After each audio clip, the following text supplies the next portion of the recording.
Hey guys, how's it going? I'm doing a video recap because I kind of went over my last video, and I really kind of realized like I didn't really specify on how I installed this winch and the bumper as well. So I'm just gonna go over it again with some more detail. Okay, so anyways, like the last time, I actually bought the bumper with the bash plate. I did not buy it with the winch mount. Removing the bumper on the last one was pretty easy. You just gotta do some looking around with it on which screws to remove and whatnot, but it's easy. And with the bumper itself is easy to put on as well. Okay. Now, these three lugs right here, they come out. When you remove the bumper, the original bumper, you're gonna see these three lugs coming out. And and it fits perfect with the bumper. So obviously it's designed for it, right? So anyways, so I bought mine with the bash plate. I got rid of the bash plate. I ordered the winch mount. The winch mount by myself, it took me a while. It took me at least maybe 3-4 hours to put on myself, just because I was struggling with a few things.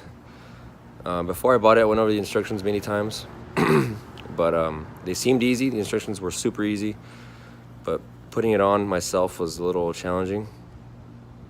And I noticed on the last video I told you that, I think I said you drill a hole through here. That's not where you drill a hole. Actually, the drill you do drill through is this one right here. This one. That's where you have to drill through.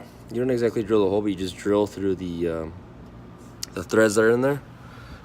And in the middle here, there's this hole before you put the bumper on. This bumper, there's gonna be a hole, and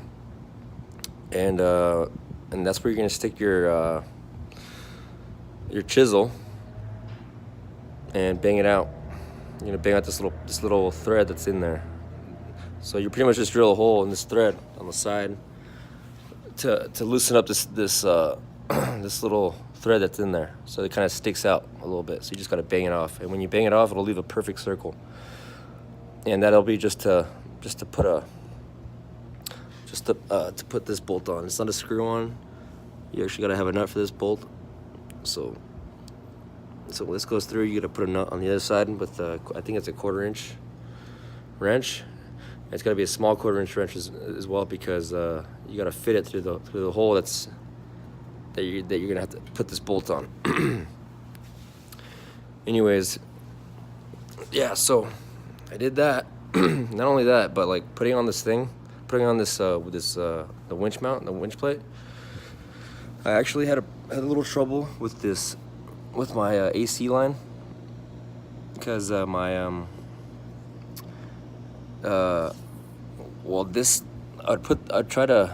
try and do it from the top. I tried doing it from the bottom. I tried moving the pole thing through here, and tried doing it through the top. Either way, it was a pain in the ass. I think I ended up doing it through the bottom. Yes, I did actually, because you can see the little bolt marks there. But I had to bend this back. It was very easy. Just gotta bend it back. It's very flexible. Push it back. You get me banging around a little bit with it, but I kind of ended up moving the radiator too, which kind of like worried me. But I don't know. It's still not bad. It just got in the way a little bit. That's all. You just had to bend it. What I ended up doing is I had to bend this part. That's all it was. But it gives me no problems at all. And that's it. I mean, it's easy installation. If you got any questions, let me know. Or just hit me like, whatever. Thank you.